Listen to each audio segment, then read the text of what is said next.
Hey guys, how's it going? My name's Blue Jay. I'm not going to act like y'all know me. If you're just here for the tutorial and you just want to get this bad boy off the ground, you can go ahead and look below. There should be some timestamps you can skip to the tutorial on how to get this off the ground and the different functions and features and stuff. But if you're here for the review, go ahead and stick around because this is an amazing mod. So, let's start with the review. This plane, I'm a little biased because personally, hold on. I'm a little biased because personally, I love the F16 in real life. It has to be, without a doubt, my favorite plane. So I am a little biased towards it. However, with that being said, I still think it's a great mod for VTOL VR. I feel like it bridges the gap between this is DCS, this is extremely difficult, and a simulator. Excuse me. This is extremely difficult, and this is a simulator. This is the VTOL VR F16 mod because, I mean, as you can see, you've still got the cockpit. I know it's kind of hard to tell from this view, but you'll see in a second when we get into it. You've got all the switches, but not a lot of them are programmed. But a lot of these are programmed, and you have to learn it yourself. And a lot of these gauges don't work the same. I mean, it is a new experience, and it is like the real. I can't confirm, obviously, I've never flown a real F-16, but from what I've seen from DCS and real life footage, it looks like a real F-16. Obviously, this is VTOL, so I think according to the website, it is 7% downgraded, something like that, like in scale size. It fits. It works really good in VTOL, as you can see. I mean, it looks great. The plane looks great in VTOL, and the body looks exactly like how I would picture it in this game. So I think they did a great job. And one down flaw that I'll point out, because of the fact that the sizing is all weird, your feet don't touch the rudder pedals, which can take you out of the moment a little bit sometimes. I don't notice it anymore. Let me go ahead and point you guys back at me. I don't notice it anymore. So, take that with a grain of salt. I mean, it's neither here nor there. If it bothers you that much, I'm sorry, but if you can get past it, it's a great mod, right? So, overall, I really enjoy it. This is probably, this and the A10 mod have really brought me back to VTOL. I'm really glad Bovine74, something like that, whatever your name is, he posted it on the mod forum, along with all the people that he worked with it on. Great guy, and the work he's done here is fantastic. I mean, as you can tell, it is great. This, I'm sure, took weeks upon months, and it is, I gotta give it double thumbs up. I can't do it because I'm on an Oculus Rift. Double thumbs up. Good job, guys. This is a great mod. It's amazing. As far as, let's move into how the mod itself actually flies. Give you another little view of me in the cockpit. Put you dead center in front of me. As to how she flies, full bagged like I am right now. You can't really see that. There we go. You can't really tell the best from the camera, but I tried. Full bagged, got 3 AGMs on here, the dumbfires, and then a sidewinder on the side. What more could you ask for, right? Light and dirty. Gets the job done, but under full afterburner with some momentum, you'll get it up to 800 knots. She pulls. She is fast. She lives up to the name. She flies hard. She flies fast. She turns quick. I mean, throw it on full rudder and turn, and this puppy will spin. So, yeah. It's the plane I wanted in VTOL. And when I move to DCS eventually, when I can afford a full HOTAS and everything like that, I will be learning to fly the F-16. And this right here all this will have really helped me out because I won't be unfamiliar, I guess you could say, with the airframe and the switches and what everything does. And what more could you ask for, right? I mean, it's a good mod. It's a great mod. I would have to give it like a 10 out of 10, 11 out of 10 if I could. I'm developing a whole campaign based around it that I'll be posting on Steam. So right.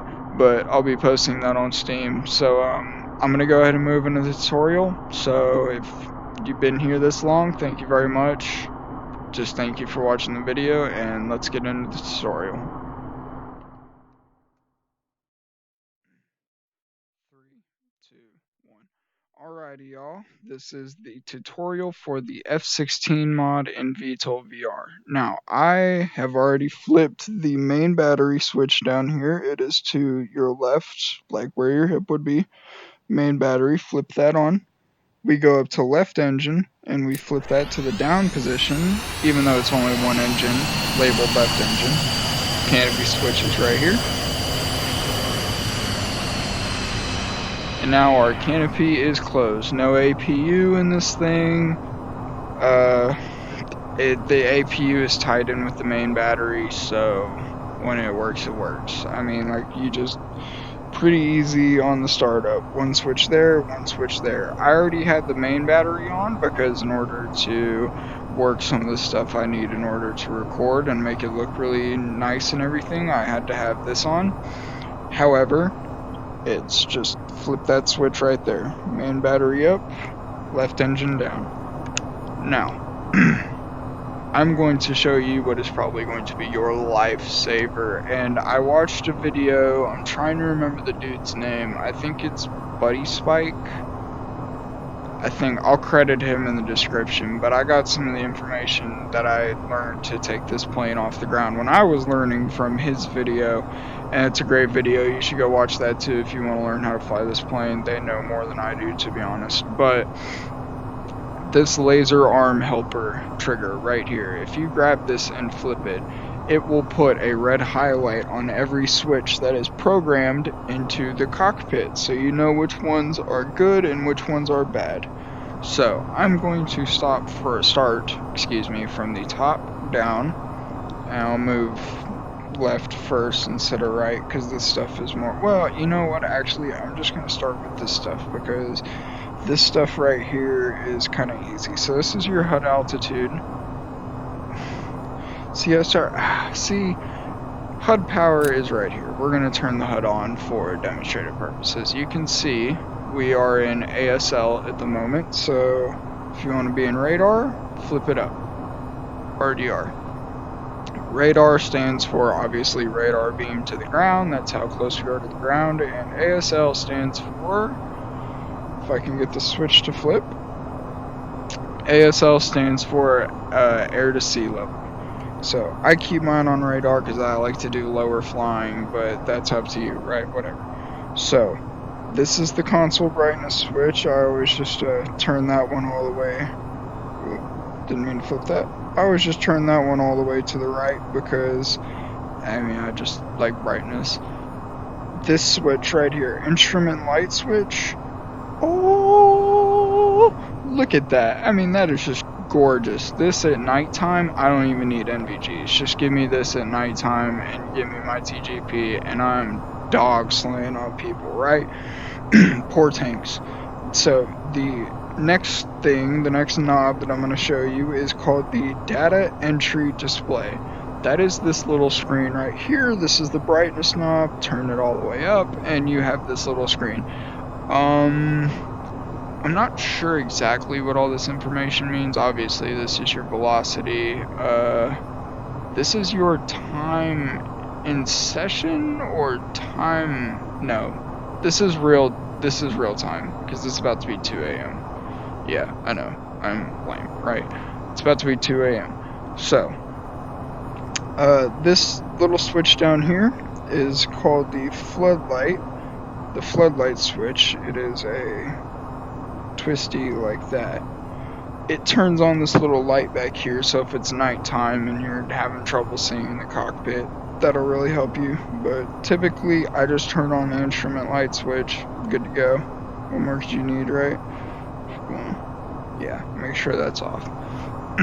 So, now that we've done all this, and then sensor PWR radar, I'm not exactly sure what this does. Please don't kill me. I know this is a tutorial, but I just never bothered to learn what that one does. I'm sure Buddy's Spike tutorial does know that, so go watch that video. But that is the one switch that I don't know at the moment what that does. However, it is a live switch, so I have it in the off position right now.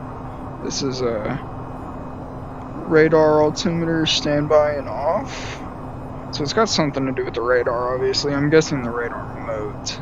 However, this is the seat up and down position. Obviously, you've got the joystick next to it. These are real live gauges. Obviously, some of these don't work. This is your fuel gauge. So, pro tip, the white line is your internal fuel. The red line is your external fuel. So the red line is the fuel that is in my bags right now. And then yellow obviously is just like showing you how close the needle is to empty. So white means internal, red means external, the yellow is showing empty.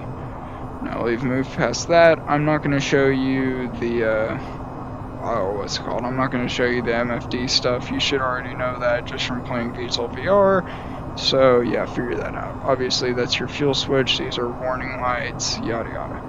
This is your HUD power on. These buttons actually do work, I've been told. They work in the multiplayer mod, and they are to change the frequency for your microphone. So just keep that in mind. They do work. However, I'm in single player, so I can't do anything to them. And these switches aren't live, so that's what you're seeing come up. I can't do anything with these buttons. This obviously is your RWR. Typical laser arm. These aren't programmed. This is your master caution turn off. This is your master arm switch. Up, down. Kind of a heavy switch. So they really want you to make sure you're doing your shit. Make sure you're killing the right thing. This plane does not have autopilot. However, it does have pitch hold, roll hold, and pitch hold. Roll hold and pitch hold. So you can fly straight and like in the bearing that you want to go. You just have to flip these really fast and stay going straight. This is your parking brake. This is your jettison trigger. We will get to this. We will get to this in a second. Actually, you know what? While we're here, let's just go over it. Jettison trigger. So if you want to jettison your fuel bags, which I'll just go ahead and do that because I'm not going anywhere. This is just the tutorial. So we are going to go to equips. We are going to come up here to the right. We are going to change this to mode jettison. We're going to come down here to our fuel bags. Select. And then we come over here to jettison. And whenever we hit jettison, boop, there they go. Our fuel bags have now detached. We make sure you come back here, click mode, config, and then go back to home, and then you're good. So we have now successfully dropped our fuel bags. We are back out, so that way, turn on my master arm real quick. We are not jettisoning ammunition, we are shooting ammunition. Turn my master arm switch back off. Good to go.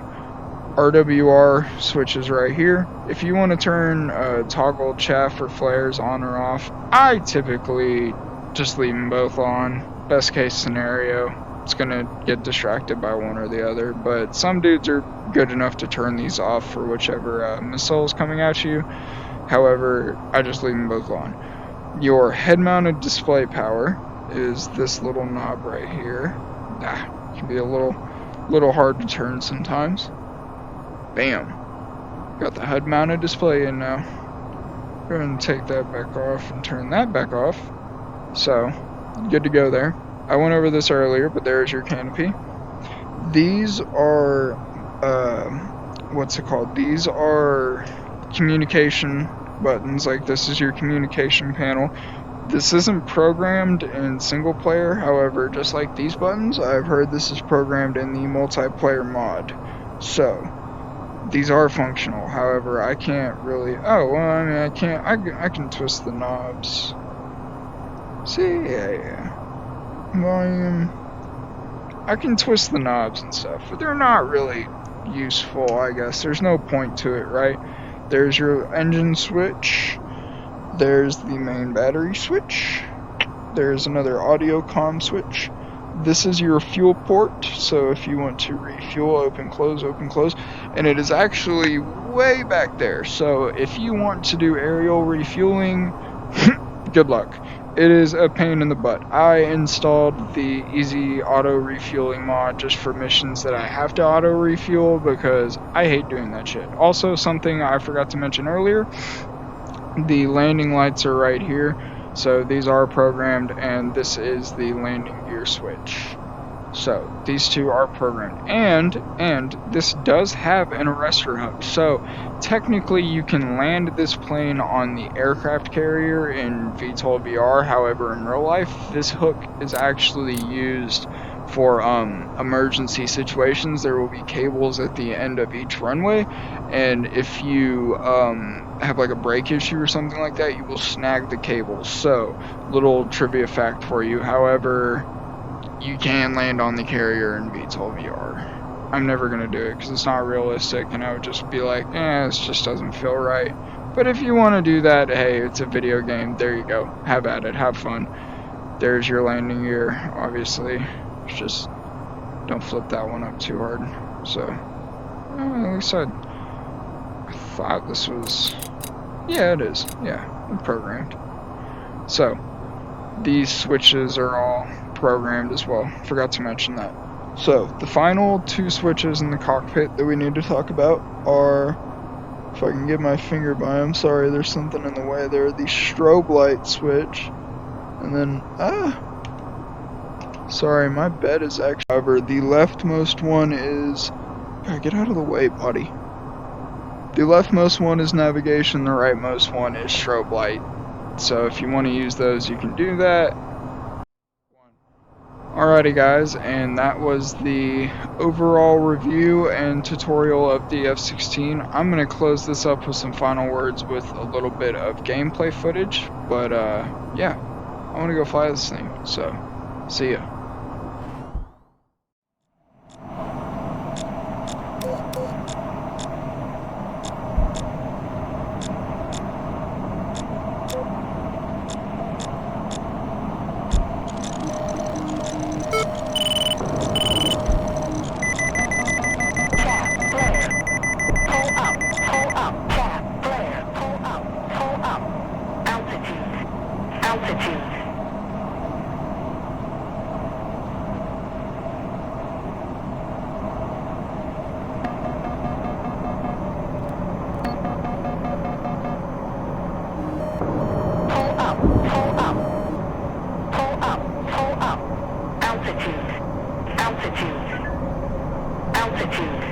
Altitude.